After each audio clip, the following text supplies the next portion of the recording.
Chopped up for the dance, baby. Chopped up. Chopped up. Like move and dance. Like move and dance. There you go, sweet. Like move and dance. Chopped up. But around the time of this photo, and before that, this is not photo. I was going to say painting in 1796. This was a place for upstanding New York citizens to come out on weekends, take boat rides, have picnics, go ice skating in the winters. And a few years after this painting, the edges of this pond were lined with canneries, breweries, tanneries,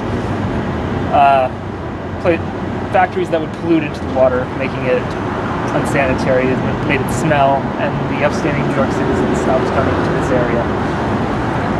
It got to the point where the sanitation department of New York City decided to drain the pond into the street that we just passed, Canal Street.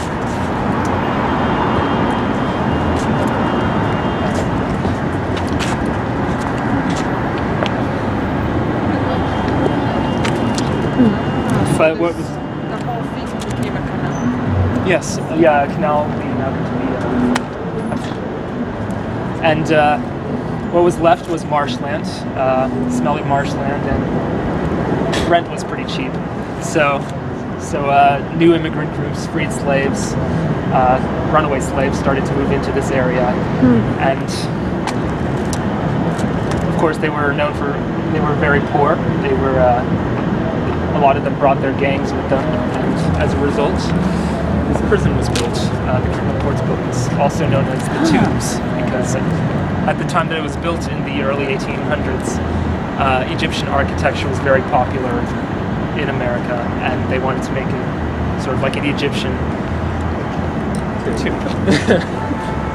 But of course, this was built on swampland, and it wasn't built that well, and the swamp would creep up into the cells and make them unsanitary even for the prisoners. And the original building, which is obviously not that one, was torn down. And this is actually the third version of the Tubes, and it's more swampland getting into it.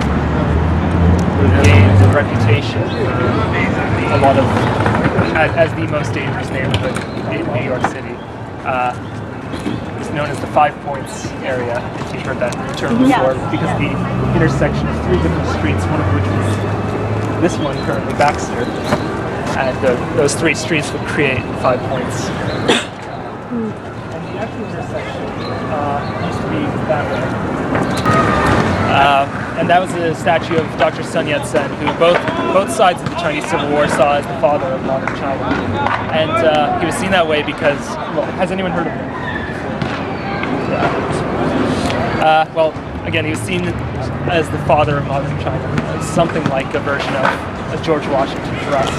And what he did was, during the last Chinese dynasty, the Qing dynasty, he went around to immigrant groups, overseas Chinese groups out in San Francisco, Hawaii, Paris, London, and here in New York.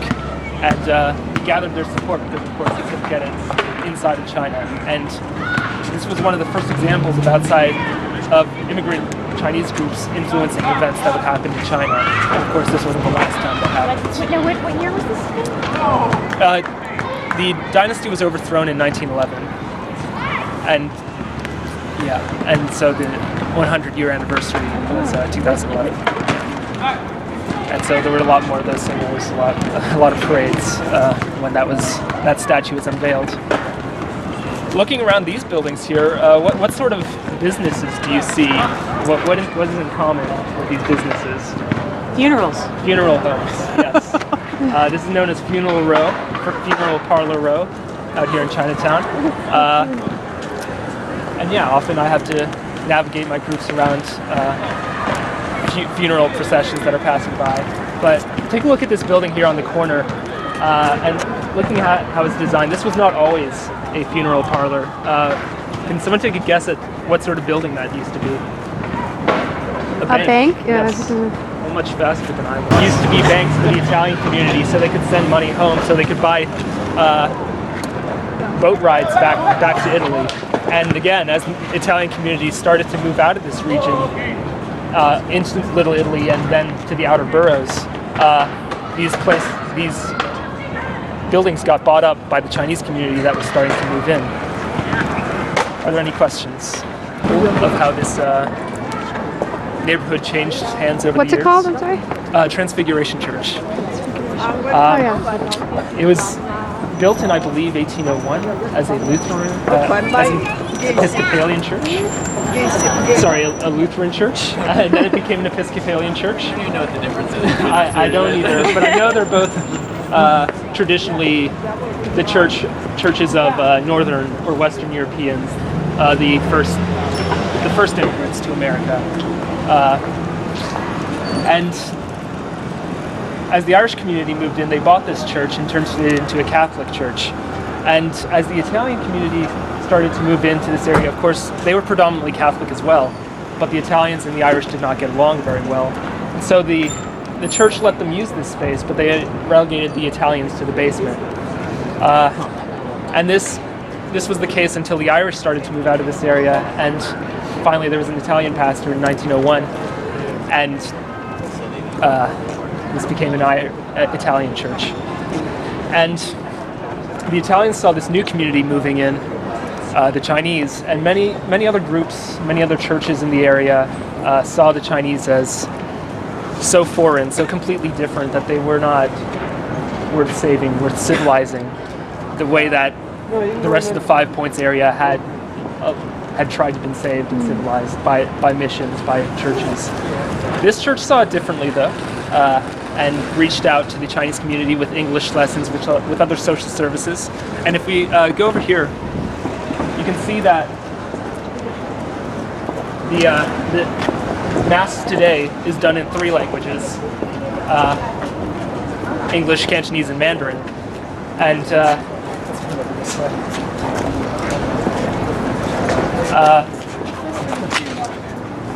And today this is the largest Chinese congregation at a Catholic church in the United States. The largest in North America is in Toronto. And I want to highlight those 3 languages, English, Mandarin, and Cantonese. Cantonese was the language that the first Chinese moving to this area spoke. People coming from Hong Kong, from the port cities of South China, that's what they spoke, and those were the first immigrants to this area.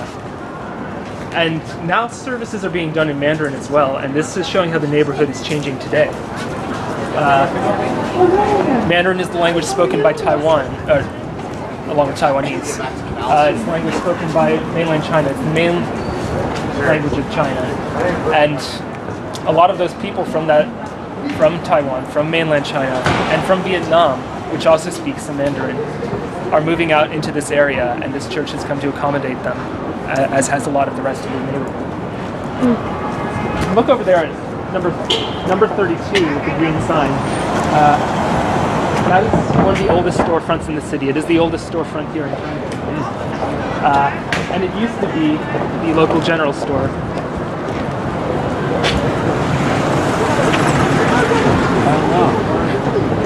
A place to buy herbs, spices, Chinese goods, and really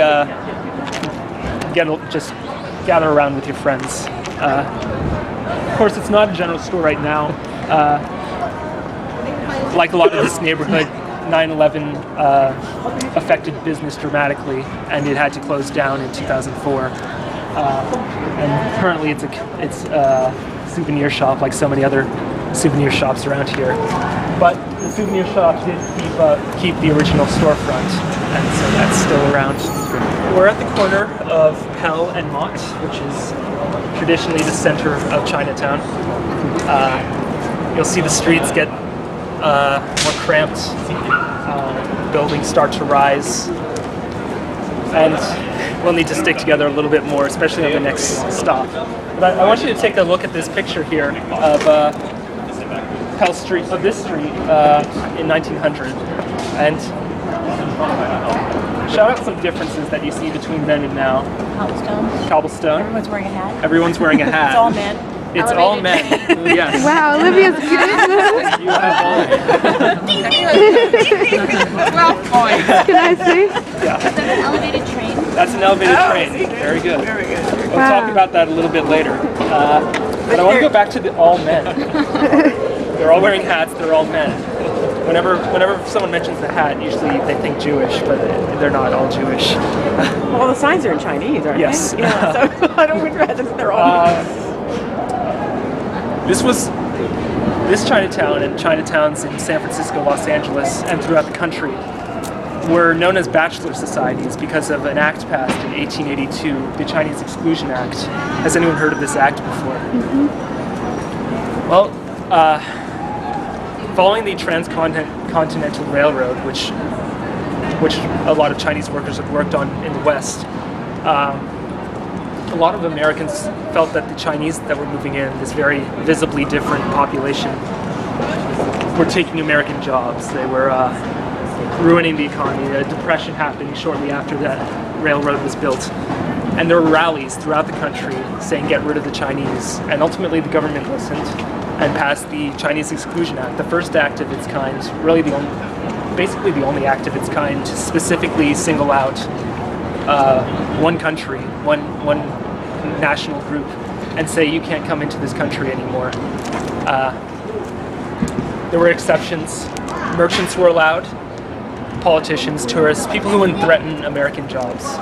Mostly they kept out the laborers, the people who had come over here for all the jobs building the West and mining for gold in the gold rush in 1849.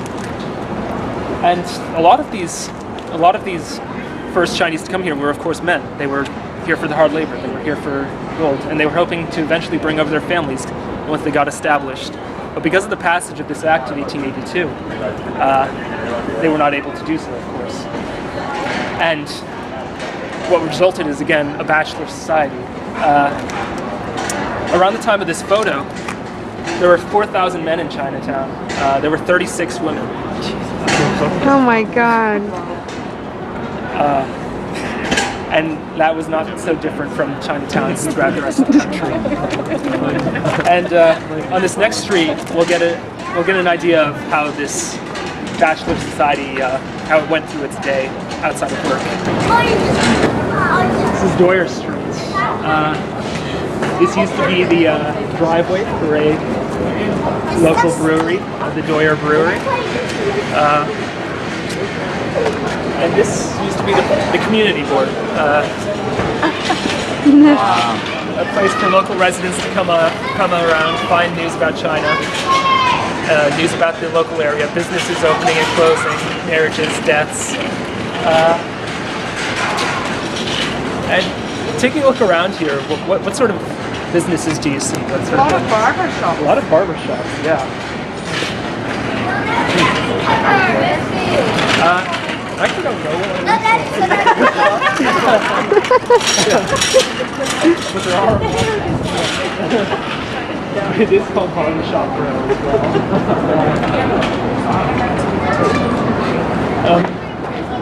Over there in the corner, you can see No Moi Tea Parlor, which is the first dim sum parlor here in New York City. That's where we wanted to go. Yeah. We couldn't get a reservation. Really? Yeah.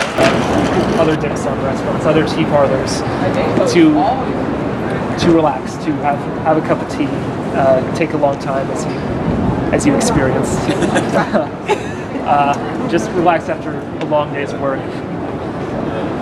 They'd also go to that green building there, which right now is a clothing store. Now think about a Chinese restaurant, a classical Chinese restaurant. It's got a dragon, it's got tiles and murals and all that stuff, and all that stuff was in here. And it was meant to make this place far more oriental to the Western audiences. Chinatown was becoming a bit of a tourist stop over the years, especially after 1900s, during the 1920s and beyond, and especially during the Prohibition era. One of you mentioned that there's a speakeasy around here currently. This was a place to go during the Prohibition to get what was called the tea that burns. Not at a place like Port Arthur, but at some other speakeasy locations. This was, of course, a much less policed area, and a lot of fashionable New Yorkers, again, as they had long before, were coming to this area to get drunk.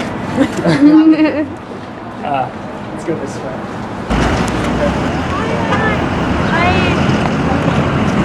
This is Chatham Square. It's named for Earl Chatham, a British dignitary who was against some of the colonial wars that Britain was waging against colonies and non-colonies. One of which is related to this man here, Lin Zexu. As you can see, he's a pioneer in the war against drugs. Has anyone heard of the Opium Wars? Yes. This was a war fought between England and China, and this man was believed to cause it. For those of you who don't know, opium is a very addictive drug that England grew in its colony of India in order to balance the trade this inequality with China, so that it could get its tea, its porcelain, all the stuff that China had to offer, and give something other than money, just straight money in return. And so it got the Chinese population addicted to opium. People wouldn't go to work. They'd stay in opium dens. This was why people left China to come to America, to get away from this toxic environment that had taken up place in large part because of this drug. And Lin Zexu was a commissioner at a port in Fujian province, which if this is Taiwan, Fujian is the part right across from it on the Taiwan Strait. He was a commissioner at one of the ports, and he saw all this going on, and he figured enough was enough. And just like about 200 years earlier, here in Boston Harbor, he burned a total shipment of this opium, which precipitated a war with England, which England of course won, and opened up all the ports. And for a long time, this man was ridiculed. He was seen as bringing about shame across China and leading to its ultimate downfall. So then, why would there be a statue of him here in New York City? Let's flash forward to the 1990s. There's a large Fujianese population in this part of Chinatown. As I said, a lot of mainland Chinese are starting to move into New York City, both here in Chinatown, now to the outer boroughs, Flushing and Sunset Park. And by the 1990s, this group of people had a bit of a public relations image problem. There was a scandal where a boat had crashed into the harbor coming from Fujian, and in the hull they found, I think, 100 undocumented aliens trying to be smuggled into the country. This group was known for selling narcotics into the city, and they wanted to honor one of their regional heroes, as they rightly should, someone who fought against drugs, and they did so. Over here is another monument, often known as the Kirwell Square, in honor of Benjamin Ralph Kirwell, who was a pilot for America in World War II. World War II was a big moment for Chinese America. For so long they've been viewed as un-American, as something only foreign.